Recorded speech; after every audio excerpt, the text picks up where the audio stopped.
But overall, this is fun for the old people. It was fun to see those guys go at it. Pause.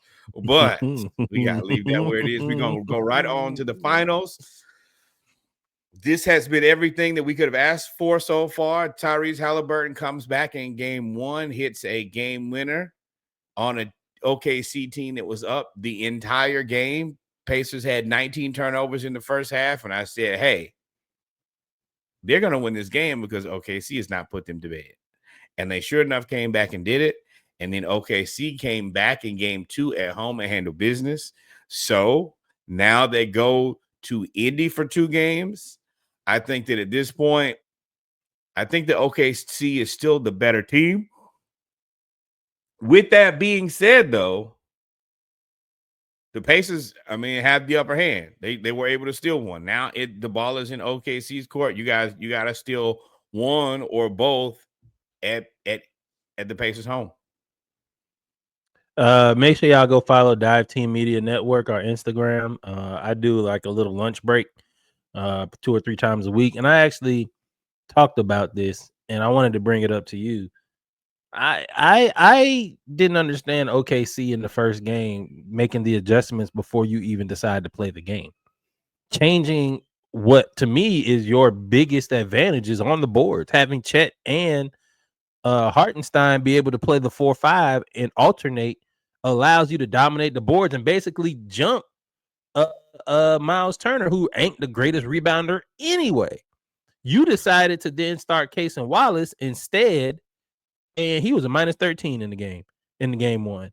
And at that point, even though you were up, you never felt comfortable. And Isaiah Hartenstein, Chet was 2 of 9. The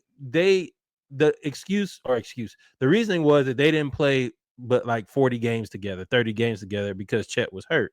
But in those 30 games, they was like 27-3. Like, why would you make that change in the finals? You played down to the Pacers. You allowed the Pacers to then run their regular lineup. You adjusted to them, and you was the favorite. And then you went in game 2. You went back, and you dominated. So I can see both sides of this coin. I understand how you have basically Miles Turner, who has played pretty well, even though his counting stats haven't been really off, haven't been crazy. He's just been a very good team basketball player, which I think a lot of times get missed. So I could understand staggering the center position so that you can always have a fresh center who can make it difficult, because their backup center is Thomas Bryant. So you think whoever, if Hartenstein comes off the bench, Thomas Bryant has played better as of late, but you just think that Isaiah Hartenstein is just infinitely better than him as a backup center. You should be able to dominate in the moments where there is no Miles Turner. So I get it. But I also understand that dance with the girl that got you there. If this is how you got this far, this is how you became the best team in the NBA. This is how you had the best record in the NBA for the entire season. This is how you've been continuously beating people. What football coaches say all the time? So don't get cute. Do what you've been doing and do that well. That's it. Run the ball, bro. Beat them up on the boards, and they got out rebounded in the second half. And now they went back, and I guarantee you they're not going to change it now. Yeah, no. You have the Shea was way more efficient too. Right. The Formula One, you got to rock with it. I don't hate the strategy change, but if it doesn't work, then you have to get out of there. I do think that they're still the better team. So it's kind of a fair dice roll. Hey, can we do it this way? And does this make us better? But if it doesn't, then you can also get out of there because you're the better team, and you can sacrifice one. If you really think that you're that much better, you can sacrifice the first win. Now it ended up being, they look crazy, dog.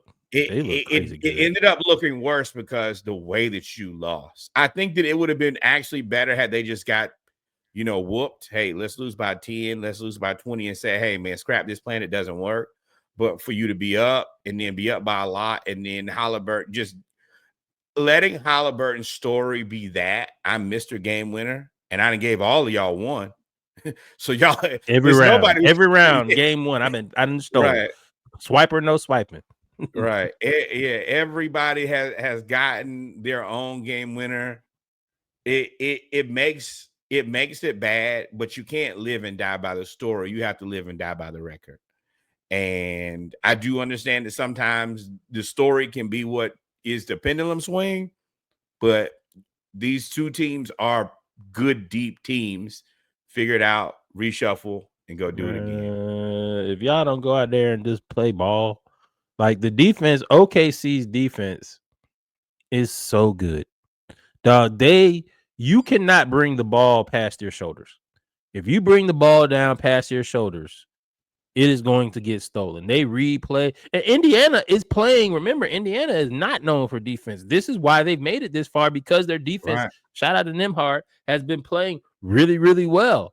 But man, that OKC defense is crazy. Speak of the jail, and he shall appear. Nimhell, boy. Now, say what you want to about this guy. You maybe never heard of him before. These are three guys who have played like the most elite basketball this season. Dame has had a rough season. I think he's played better this season, but him getting ingratiated into Milwaukee hasn't been the easiest transition. But SGA is the MVP. SGA is the MVP. Undeniable. Jalen Brunson has been a killer all season. He's the Knicks captain. He's Mr. Clutch Player of the Year. All of that. And then Donovan Mitchell, Mr. 40 ball number himself. Number one seed in the East. The leader of the best team in the East. And Nembhard has made it treacherous. Like this is a 4-A. No matter what happens in his entire existence, you can be 50 years old, look back and tell your children, hey, man, I was a tough out back in the day. And he's good offensively. Like, he's good offensively. He can play defense. He can run even though they have TJ McConnell, when TJ McConnell in game one, they just didn't play him in the second half because he was so bad. They just put Nembhard as a backup point guard. And I was like, and he was cooking. When they were denying Halliburton and doubling Halliburton and making it difficult, Nembhard stepped right up. Oh, I got it. I can be de facto Tyrese Halliburton if that's what y'all are going to do. If y'all just going to basically freeze him out, cool. I'll run the show. And done a very solid job. Impressive, because let's be real. Nobody went into the season thinking, oh, man, we really got to do anything with Nembhard. And for him to show up on offense and defense like this, the only scary part about this is these guys are the people who want to be paid. And you have to get it. Because I don't know when I'm gonna get my. I don't know if this is. I don't know if this is who he really is. It would be great if it was, but I gotta make my money because I don't know when I'll get another chance. Well, you saw that they already said they're preparing to go into the luxury tax next year because they want to keep this team. Huh? For Miles Turner, but I mean, I think because you might have to pick between Naismith and Nembhard. Nesmith, Nembhard. I mean, I don't know how many more years Obi Toppin has, but Obi he'll a team friendly guy. You need to you need to stay with Halliburton. Yeah, but also I mean, I get that, but if I'm Obi, once again, if I can get somebody who'll pay me $30 million a year, I gotta look at that. And I mean, $30 million a year with the new salary. I mean, with the new TV deal, that's still just a starter. But yeah, if I can make the money. Money comes first, especially if y'all. I mean, that's the reason it's infinitely important that when you can win a championship, you have to win a championship, because both of these teams are going to have to figure out either, hey, do we have replacements, Nikola Topic, or do I have to find new guys? Because the fringe guys. Well, the Pacers have a couple because they play them at the end. I don't know about OKC. Well, no, OKC got them too. But yeah, you're right. You had to figure it out. But it's a great problem to have. Speaking of game 3, who wins? We all win. Black Dads together. I love this.